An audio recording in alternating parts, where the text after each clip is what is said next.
Vamos nós para a nossa sequência de últimas atividades do semestre. Hoje, Vossas Excelências, a gente vai ver um padrão de projeto bem simples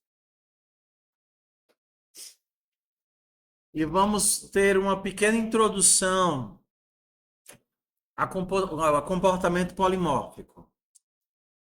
Então, vamos lá. São dois conteúdos distintos, mas como eles são curtinhos, a gente consegue ver os dois hoje. Ai, não. Vocês não viram mapas ainda, né? A gente vai ver mapas e enumerações, então. Tá certo, bora. Então, vou começar com mapas.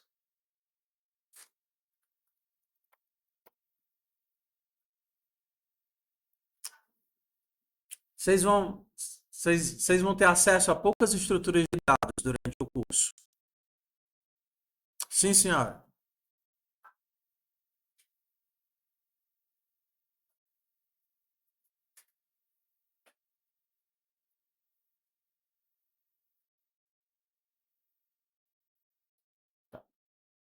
Vocês vão utilizar só duas estruturas de dados praticamente durante o curso inteiro.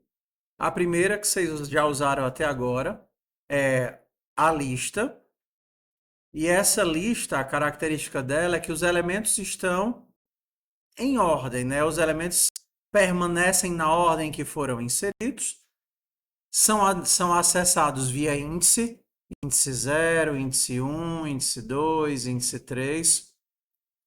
E quando eu quero encontrar alguém, para encontrar, eu preciso procurar elemento por elemento. 1, 2, 3, 4, 5, 6. Qual é a desvantagem da lista? A desvantagem da lista é que sempre que eu preciso fazer muitas buscas, procurar um elemento utilizando uma chave específica, ela é ineficiente, porque eu acabo precisando olhar elemento por elemento até o final. Um outro tipo de estrutura de dados, que é comum em praticamente todas as linguagens, é a estrutura do tipo chave-valor. E como é que ela funciona? Ao invés de pensar na minha estrutura de dados como uma série de elementos ordenados ou sequenciados, eu penso na minha estrutura de dados como gatilhos ou pontos de entrada que me levam para alguém. Então, acho que é melhor eu escrever do que falar. Se eu quisesse relacionar o nome de vocês com a idade, eu poderia fazer assim. Eu vou criar idades, que vai ser uma relação entre o nome de vocês e a idade de vocês. A gente cria isso assim. Isso daqui é opcional. Então, essa é uma relação onde, através do nome, eu acesso a idade. E isso daqui é um mapa, porque dá a ideia de mapeamento, levar de algum lugar para algum lugar. Para inserir nessa estrutura, é diferente da lista, porque na lista eu usava o push, e o push jogava sempre no final, sempre no final, sempre no final. Para inserir, eu digo quem é a chave e qual é o valor que ele armazena. No caso, a chave aqui é um texto e o valor armazenado é um número. Então, o João tem 20 anos, a Maria tem 30, o José tem 40, a Ana já tem 50, entrou na idade da maturidade. E é assim que eu armazeno os elementos aqui. Eu vou dando um comando de set que ele vai colocando a chave e o valor. Para saber se um elemento está lá, diferente do vetor que eu pegava e colocava um índice para acessar via índice, aqui a gente também tem um índice. Só que o meu índice não usa números como elemento posição 1, elemento posição 2, elemento posição 3, elemento posição 4. O meu índice usa a chave. Então, eu posso dizer que o João, ao invés de ser valor 20, vai ser valor 25. E para poder imprimir, ou para poder acessar, eu também posso fazer assim. Ou assim, ou assim.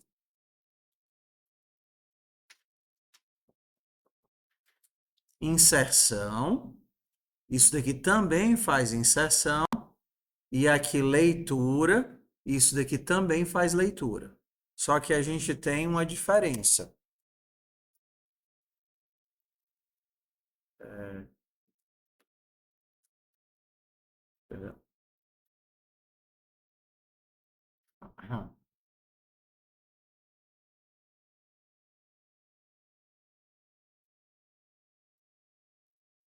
Ué, por que que o get está 20 e o outro está 25? Então ele armazenou como elementos diferentes, ó. Engraçado. Isso daqui não é a mesma coisa. Peculiaridades da linguagem. Então esquece. Vamos usar só get set. Em C++ ele tem as duas sobrecargas. Eu misturei as linguagens.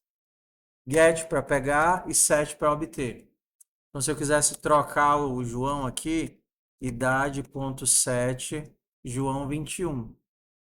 Então antes ele tinha 20, depois que eu fizer o set ele vai ter 21. Tá certo. Interessante. Ok? Então vamos lá. Chaves guardam valores. Eu guardo um valor utilizando a chave e eu consigo obter um valor utilizando o get. Tudo bem? Tudo bem até agora? Para que isso daqui serve?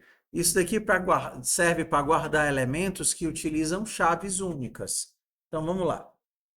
Vocês estão na universidade e existe um número que de forma única os identifica na universidade. Que número é esse? A matrícula. Então a gente poderia dizer que para a universidade a matrícula é a chave única de acesso de vocês. Toda vez que você vai fazer lá tabelas em banco de dados, existe também o conceito de chave, que é aquilo que identifica unicamente o elemento dentro daquela tabela. De forma civil, quando você precisa se identificar em qualquer coisa no Brasil, você usa que número? É o RG? Não. RG não é chave única. RG é uma chave vinculada ao órgão que você fez o cadastro. Você pode ter um RRG da Secretaria de Segurança Pública, um RRG de outra secretaria. Então, oi. Tudo bem, mas assim, antigamente existia. O que é que a gente está conversando aqui? Foca, pessoal, vamos lá, a gente está na parte da teoria. A gente entendeu por que é que as coisas existem. Nem tudo tem chave. Algumas coisas precisam obrigatoriamente ter chave. O e-mail de vocês é uma chave única, sim ou não? É só você que tem um e-mail. O seu e-mail de acesso é uma chave única, só você tem o seu e-mail. O seu nome é uma chave única? Não. Várias pessoas podem ter o mesmo nome que você. Seu CPF é uma chave única? Sim. Só que é uma chave única no Brasil. Aquele número só faz sentido para gente. Dentro daquele registro de pessoa física, o seu CPF é uma chave que identifica você unicamente. O seu número de telefone é chave única? Sim. Eu descobri hoje que nas pizzarias de Quixadá, eles não usam o telefone como chave. Em Fortaleza, quando você pede uma pizza, a pessoa pergunta qual é seu número. Aí você diz o telefone e aí ela tem lá o teu endereço cadastrado, você cadastra o endereço pelo telefone. Muitas pizzarias lá fazem assim, para você não ter que ficar o tempo todo dando o seu endereço completo para a pessoa fazer a entrega, o que não faz sentido. Então lá quase todos os sistemas já usam esse padrão. Então quando você liga, você tem cadastro? Não. Qual é o seu telefone? Você deu o seu telefone. Qual é o seu endereço? Aí você dá o endereço. Aí da próxima vez que você ligar, você dá só o telefone, já tem o seu endereço. É para entregar na rua tal, tal, tal? Sim, pronto. Aí manda entregar. Então, nesse caso, usa-se o telefone como chave. Quando vocês, antigamente, quando se criava uma conta em algum lugar, obrigatoriamente você criava um ID dessa conta. Hoje nem se faz mais isso com tanta frequência. Por exemplo, quando você criava uma conta no, no antigo Twitter, você precisava de um ID do Twitter. No Facebook, você precisava de um ID do Facebook. Hoje já estão migrando, abrindo mão desses IDs únicos para ficar só mesmo com o seu elemento de cadastro. Seja o SSO do Google, né? Você se cadastra, faz login com o Google e já está logado. Se você quiser, você pode criar uma chave única, por exemplo, no Telegram, não é obrigatório, mas você pode ir lá e criar uma chave única de Telegram para você. Então, se a pessoa digitar, por exemplo, no Telegram Sena PK, pronto, ele me acha. É a minha chave do ID que eu criei por opção, não por obrigação, tá?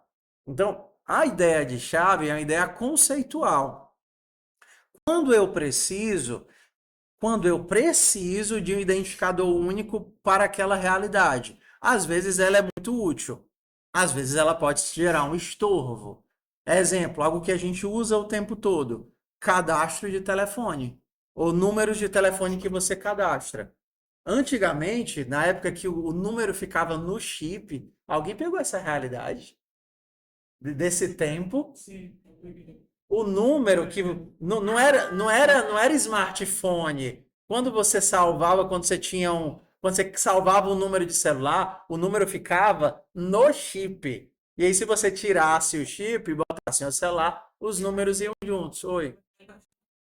Ainda dá para fazer isso, mas já é o padrão. Assim, a maioria dos celulares hoje já coloca como padrão ficar vinculado à conta do Google, à conta da Apple. Não existe mais nem a opção. Você pode exportar, pode colocar.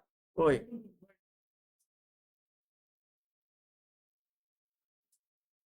Sim, mas nem todas as redes sociais têm ID.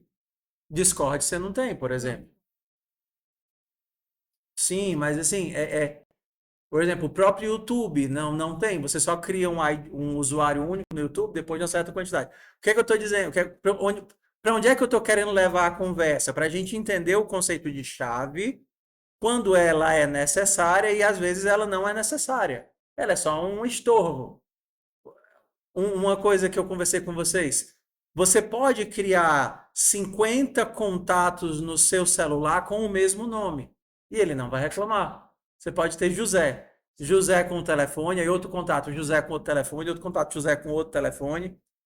E tudo bem. Ele não vai dizer, ei, você já tem um José, você não pode criar outro. Por quê? Porque é inconveniente, talvez. Entendeu? Inconveniente. Ele deixa que você se vire. Quer colocar dois Josés com dois telefones diferentes? Ah, problema teu. Depois tu vai ter que se virar e descobrir quem é quem. Tudo bem? Então, no nosso projeto, no nosso contexto aqui, a gente está usando o nome como chave por questão pedagógica, mas entendendo que o nome não é uma chave. Mas, pedagogicamente é muito melhor do que eu ficar tacando um monte de número, como matrícula, como CPF, mas a ideia é o conceito. Nós teríamos como armazenar um elemento relacionado a uma chave e obter os dados desse elemento. É interessante que a chave seja imutável. Por exemplo, você não consegue mudar o CPF, você não consegue. Ou então, quando a chave é mutável, existe algum custo associado a essa mutabilidade. Se vocês tentarem mudar o ID de vocês do YouTube, ele até deixa, mas demora um tempo até ser aplicado. Existe uma quantidade limitada de vezes que você pode ficar mudando o nome do canal, alguma coisa assim. Por quê? Porque a chave é a estrutura de organização dos dados. Quando você tenta mudar a chave, você obriga a mudar um monte de coisas em cadeia. Parecia um pouco com o anterior. Ah, não sei. Não sei. Mas assim, chaves existe todas umas regras de uso. Então, o que a gente está aprendendo aqui é uma estrutura para poder armazenar dados em memória e esses dados estarem vinculados a uma chave. Então, normalmente, essa chave não vai mudar. O primeiro dado que a gente, quando a gente armazena os nossos elementos, eles não ficam como numa lista, onde estão os elementos em sequência. Os meus elementos, eles ficam mais ou menos, eu não queria falar de estrutura de dados aqui, para não confundir, mas ele é uma tabela, tá certo? Que não é um vetor, que não é uma tabela normal, a gente chama aqui de tabela hash.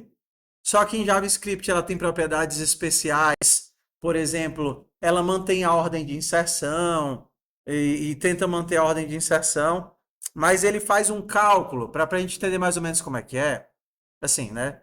Com as devidas simplificações. Como é que esse negócio funciona? Existe uma coisinha chamada função hash, que é uma conta que a gente faz em cima da chave. Então, qual é a ideia? Ah, bota o José aqui na posição 40. Ele pega a chave, que é José, faz uma conta matemática fácil, que a gente chama de cálculo hash, e isso te joga para uma posição do vetor. Beleza? A conta é mais ou menos assim. E aí ele armazena o elemento que ele quer armazenar nessa posição. Ele vai armazenar aqui José, e vinculado ao José, vai armazenar o valor 40. Quando você quiser obter o José de novo,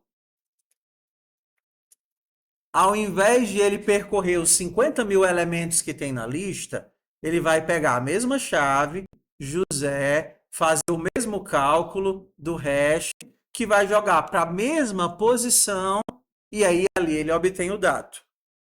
Então, qual é a lógica por trás disso? Se eu tenho uma tabela suficientemente grande, esse cálculo aqui, que ele é feito para esparçar o máximo possível os resultados, vai jogar cada um mais ou menos em um canto diferente. Ah, guarda o Ricardo. Beleza, calcula o hash de Ricardo, vai me jogar na posição 500. Tenta guardar o Ricardo lá na 500. Guarda a Vanessa, calcula o valor em cima do nome Vanessa, vai guardar em cima da posição 100. Então ele vai pegando os nomes e colocando em posições diferentes do vetor. De forma que, vamos entender como é que o hash funciona. O meu custo para fazer o cálculo, caçar o elemento e lidar com as colisões, porque na hora que eu faço essa conta, eu posso acabar jogando José e Minotauro para o mesmo lugar. E aí, quando eu jogo dois elementos para o mesmo lugar, a gente lida com as colisões, que poderia ser, só procura o próximo lugar livre. Vai ter aqui o Minotauro. Minotauro. Minota. Minota aqui está com 55 anos. Aí ele procura. Tem Minotauro na minha lista? Aí ele pega, calcula o hash joga ele para cá. Aí ele verifica, não é José. E aí sai procurando em sequência até achar o elemento. O básico de estrutura de dados é esse. Eu tenho uma tabela onde o meu custo de busca não está associado ao tamanho da tabela. Se você tem um vetor, acompanha comigo, tá bom? O teu vetor tem 1000 elementos. Quando você procura alguém nesse vetor, se você não sabe onde ele está, e ele está bagunçado, você tem que olhar os 1000 elementos. Se o teu vetor dobrar de tamanho, o que acontece com o teu tempo de busca? Dobra também. Se ele dobrar de novo, o que acontece com o tempo de busca? Dobra de novo. Você tem forma de tentar organizar esse vetor, fazer uma busca binária. Mas vamos lá. Qual é a ideia das chaves? O meu tempo de busca não está relacionado com a quantidade de elementos que eu tenho. Mesmo que eu tenha 1 milhão de elementos, o meu fluxo básico é pega a chave, calcula o hash e pula para a posição que ele deveria estar. E acabou. E lida com o fato de eu ter ou não uma colisão. Mas mesmo assim, esses passos que eu gasto de calcular a posição, pular e lidar com a colisão não estão relacionados com o tamanho da minha tabela. É o mesmo custo para 1.000 elementos, 2.000 elementos, 5.000 elementos e 1 milhão de elementos. O que é o preço que a gente paga? O preço que a gente paga é, número um, pelo menos nas outras linguagens, né? Não se mantém a ordem de inserção. Ou eu não consigo pegar e inserir no canto que eu quero. A tabela ela tem a sua própria regra de inserção. Número 2, como eu preciso de uma tabela grande o suficiente para caber todos os elementos e ter folga, eu acabo consumindo mais espaço de memória. Mas se eu preciso fazer buscas e inserções constantes, ou melhor, se eu tenho uma chave que identifica os meus elementos, então a tabela é a melhor coisa que tem. Então, tipo, para poder fazer uma pesquisa para colocar, não precisa usar um for. Não, não existe for. Não existe for. Eu não tenho a ideia do for. Para que é que eu usaria um for? Para percorrer todos eles. Mas se eu quero saber qual é o valor da Ana, eu não vou mandar procurar cadê a Ana. Eu digo, ei, pega a Ana. Aí ele usa a chave para chegar no elemento que eu armazenei. Que no caso aqui foi só um número, mas a gente vai armazenar objetos dentro da minha tabela. A ideia vai ser colocar objetos lá vinculados, né, pendurados através da chave. Então, vamos lá. O set insere, o get obtém. Quando eu uso o get, eu posso ter dois resultados. Seja Ana é idade.getAna. Se ele existir, ele retorna o objeto armazenado. No caso aqui vai ser 50. Se ele não existir, tem um povo que escreve Ana engraçado. Como é? É com H, é? Não, com dois N's, né? Assim tem essa variação aqui. Pronto. O get, ele faz a seguinte abordagem de erros. Quando eu tenho um erro, eu posso escolher lanço nulo, lanço undefined, lanço, disparo uma exceção. A opção que ele dá é, dá para ler ali no final? Undefined. Se não existe, undefined. Então eu tenho como testar. Se Ana for diferente de undefined, então eu achei o elemento. Se não, eu posso dizer que não encontrei a Ana. Console.log não encontrado.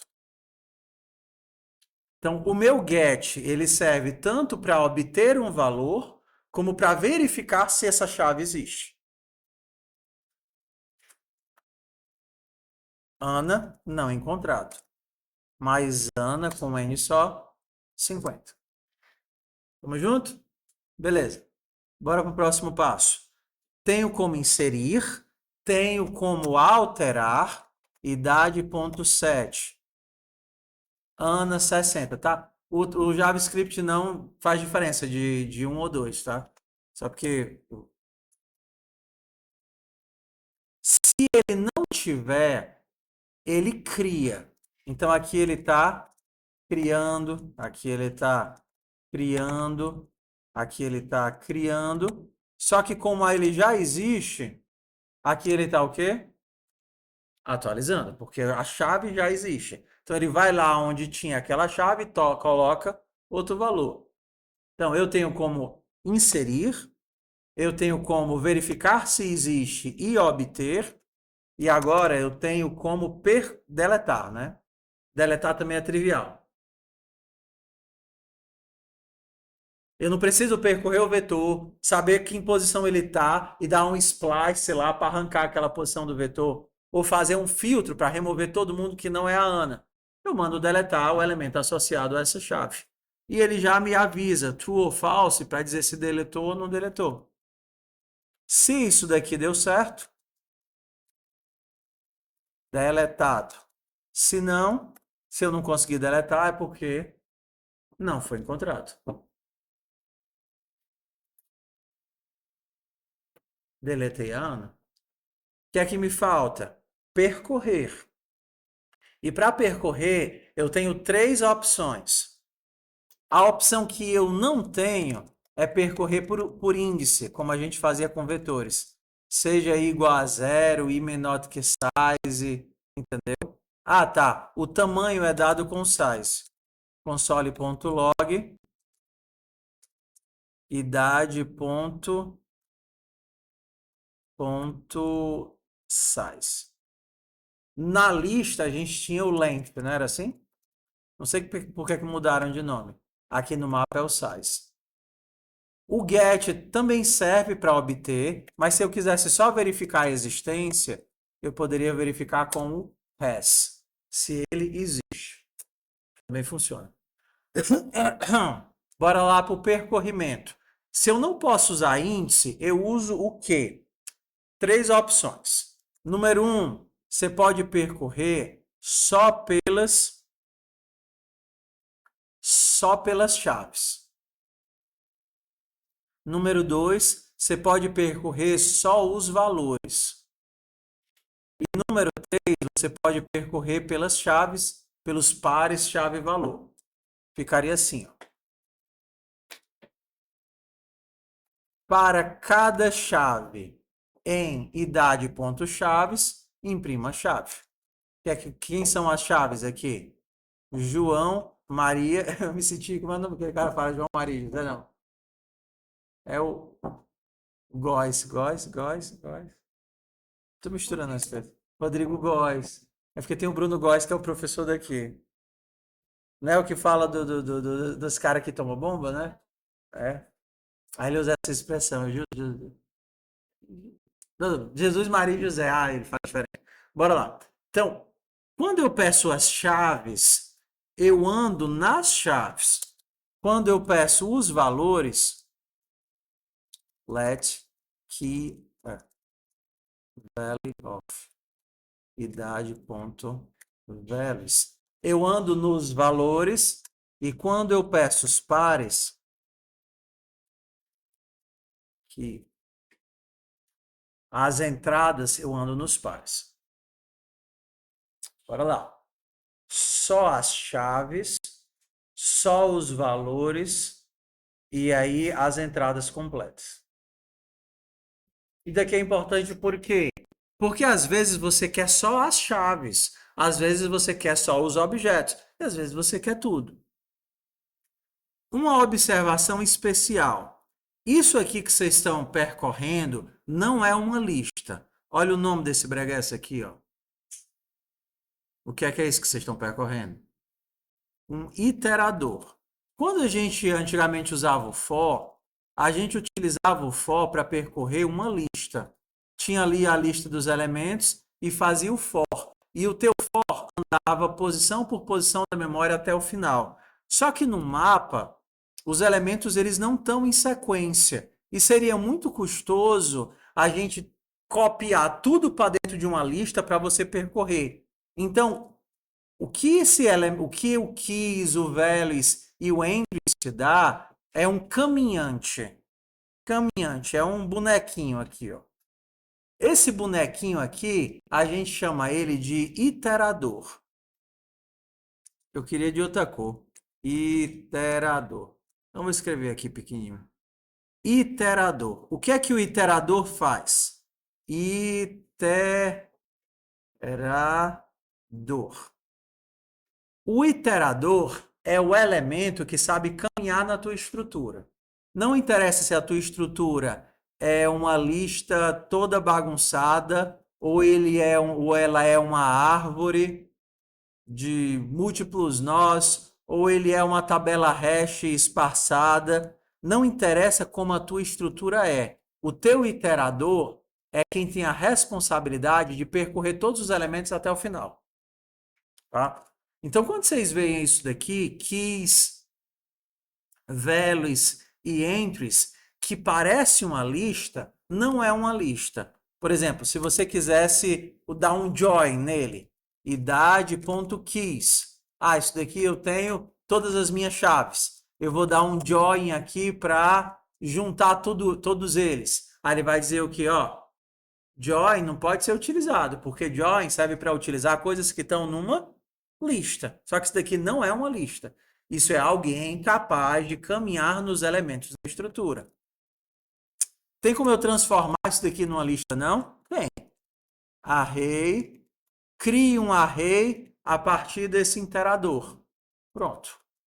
Crie uma lista a partir desse iterador. Isso daqui é uma lista. Se é uma lista, você pode dar o OK nele e join. Ó, junta todos os elementos, junta todos eles aí. Então, isso daqui vai simplificar muito os nossos códigos, porque ao invés de ter que ficar percorrendo para cima e para baixo uma lista, caçando o elemento, eu simplesmente obtenho o elemento, deleto o elemento, ou faço o que eu quiser com o elemento. E aí esses daqui são os métodos principais. Set para criar e atribuir, res para verificar se existe, get para obter e saber se tem, delete para apagar, e aí os meus percorrimentos por chave, por valor e por entrada. Bora fazer um exercício aqui para esse negócio aqui fazer sentido. A gente fez a agenda ontem, não foi? Foi. Só que a gente fez a agenda com listas. Pronto. Então, vamos ver se eu ainda tenho o código, senão eu faço de novo. Deixa eu ver se essa daqui foi a agenda que eu fiz com vocês. Não, mas a gente faz aqui rapidinho. Então, blá, blá, blá. Pronto, acho que a gente tinha um favorito, não tinha na agenda ou não tinha? Tinha, pronto. E aí a gente tinha favoritado, desfavoritado, está favoritado. Ok, pronto. Então, vamos construir a agenda do zero aqui. Construir a agenda do zero. A minha agenda agora não é mais uma lista de contatos. A minha agenda é um mapa que relaciona o nome do contato com o contato armazenado. Então, eu vou usar o nome como chave. Ah, mas eu posso mudar o nome. Tudo bem, é pedagógico aqui, tá? Então, vamos lá. Para adicionar um contato, eu vou receber um contato e eu vou adicionar. Olha o que é que ele está fazendo aqui para mim, de cara. Ele já está usando a própria estrutura.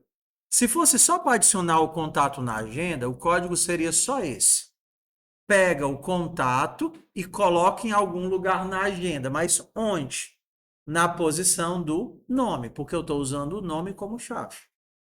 Ó, vou armazenar esse objeto em que lugar? Utilizando o nome como chave.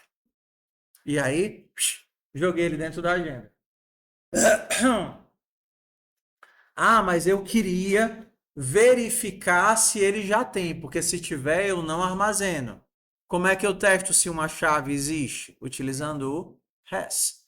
Então, eu poderia fazer se contatos já tem essa chave, então eu não adiciono porque o contato já existe.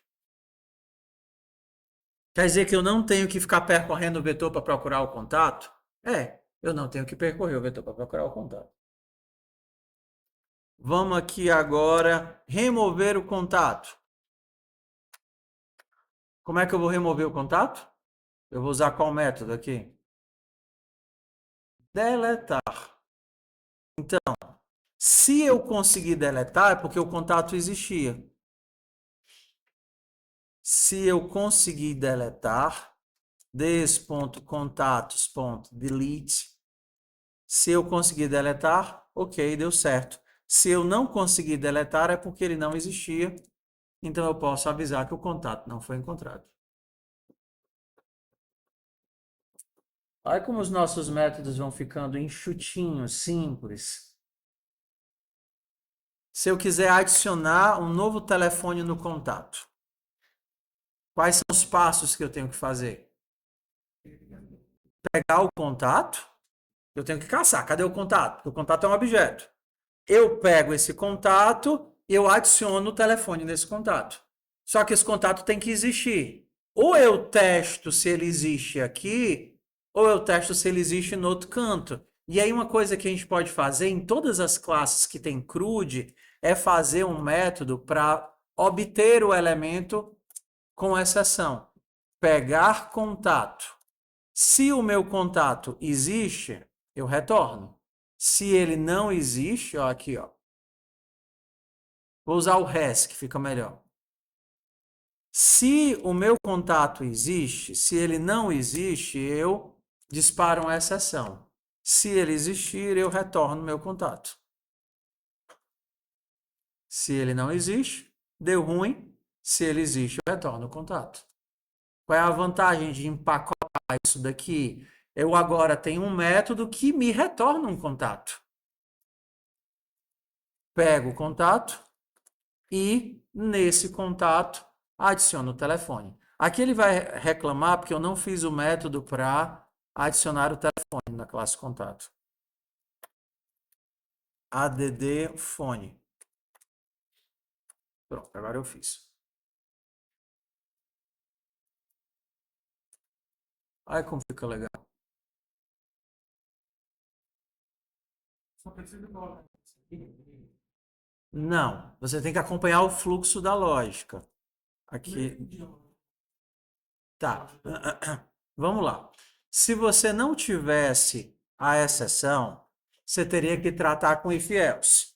Então, exemplo aqui, você teria que fazer o seguinte: se eu não tenho contato, eu aviso que não tenho contato.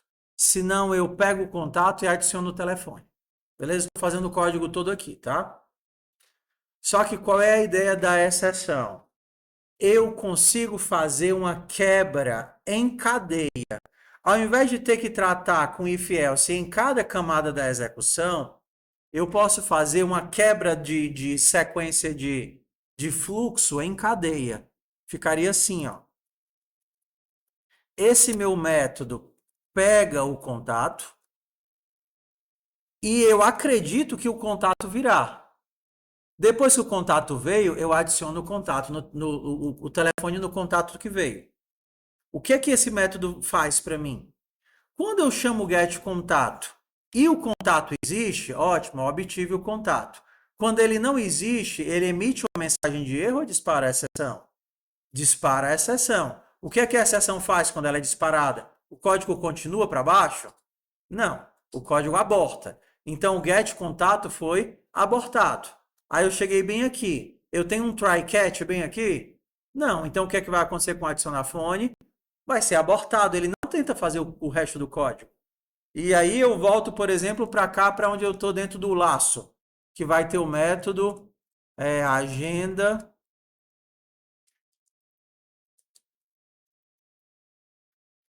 Agenda, ponto, adicionar fone, João, novo fone. Então eu estou aqui dentro do loop, tudo bem? Aí eu tentei adicionar no João esse fone. Ele chamou o método add. Aí ele veio para o método add. Ele tentou achar o João. Se ele achou o João, ótimo. Colocou o fone no João, volta e vida que segue. Não deu erro nenhum. Supondo que agora o João não existe. É João. Ele procura o João. Dá o get contato. Tenta achar o João. Não conseguiu achar o João. Disparou a exceção. Esse método abortou. Voltou para cá. Estou na exceção. Esse método abortou. Cheguei aqui. Estou na exceção. Opa! Eu tenho um tratamento de exceção. O que é que eu faço? Aviso. João não existe. E volto para o laço.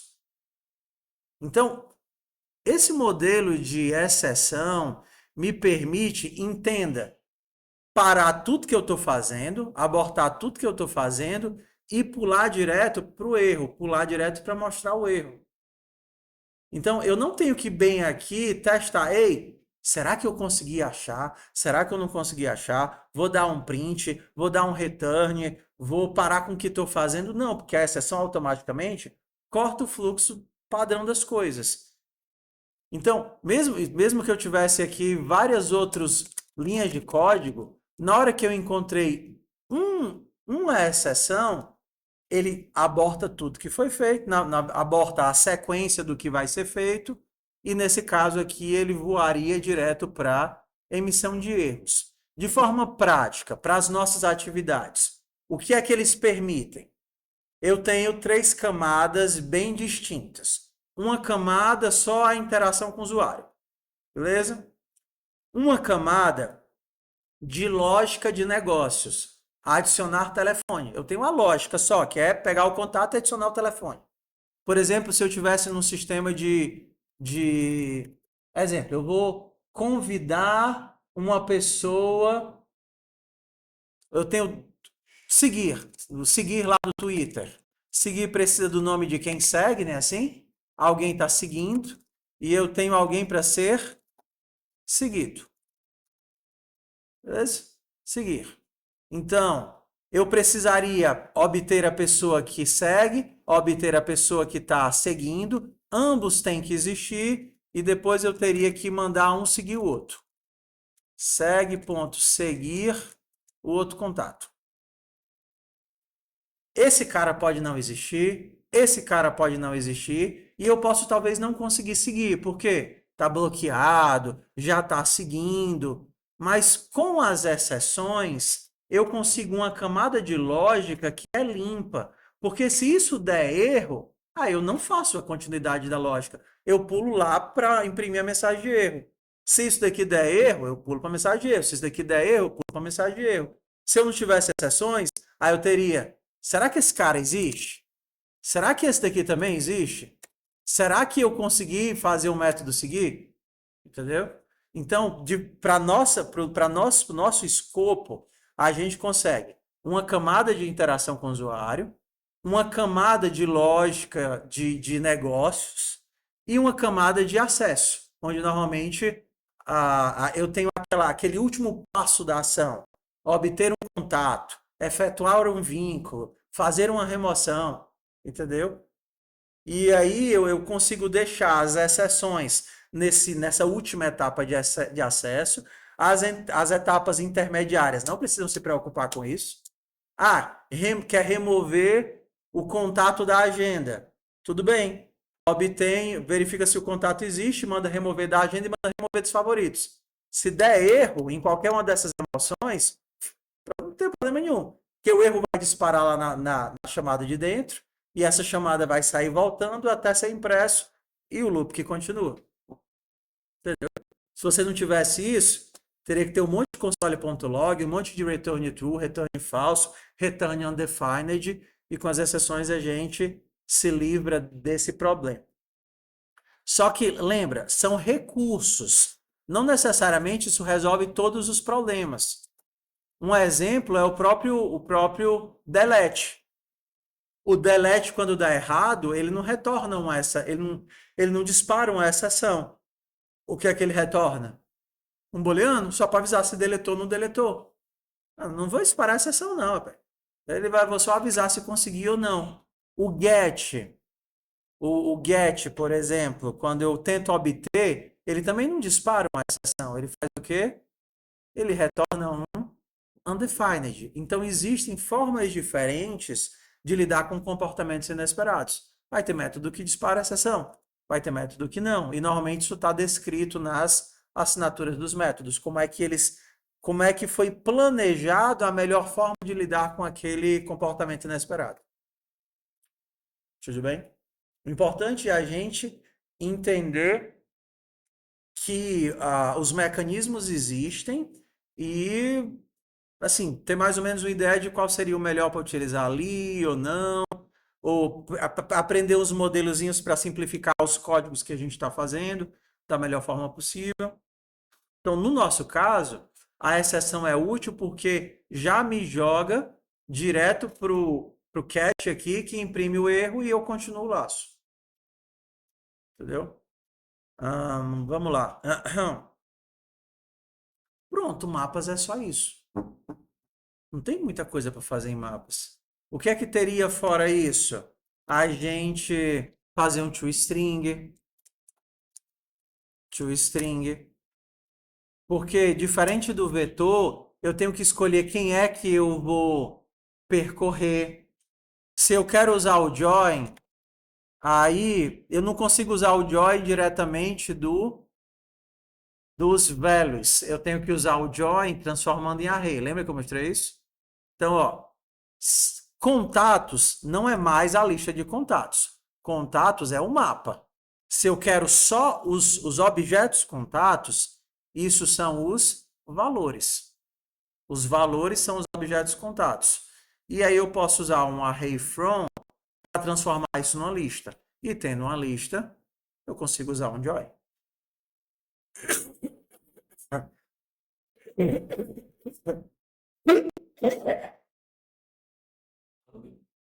Valeu.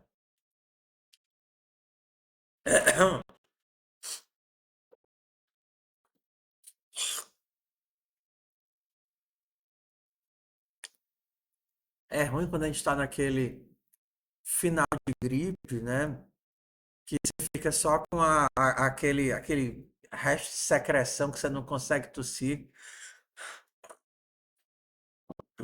Glória. Beleza, ó. Então a gente tem aqui. Bora completar. A gente fez os favoritos da outra vez, não foi? Favoritos. Olha como favoritos ficou fácil agora. Favoritos é um mapa. Para favoritar. Para favoritar, quais são as duas etapas que eu tenho que fazer?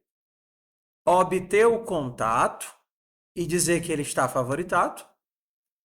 E depois pegar esse contato e colocar onde? Na lista de favoritos. Só que eu já tenho um método que pega o contato para mim. This.getContato.favoritar. Olha que legal. Se não existir, vai disparar a exceção e vai mostrar que o contato não existe. Mas se existir, já estou com o contato na minha mão. É só mandar o quê? Favoritar. Ou então, se eu quiser fazer em duas etapas, ó. Contato.favoritar. Favoritos. Colocar o contato como favorito. Outra coisa legal é que, como no mapa eu não tenho duplicidade de chaves, eu não tenho nem que verificar se ele já estava favoritado. Porque se ele já estava, eu não tenho como botar ele duas vezes nos favoritos. Porque nos favoritos ele só pode aparecer uma única vez. Eu só tenho uma chave. Eu jogo ele lá e ele está favoritado. Desfavoritar é igualmente trivial. Seria o quê? Para desfavoritar, eu tenho que desfavoritar o contato e apagar ele da lista de favoritos.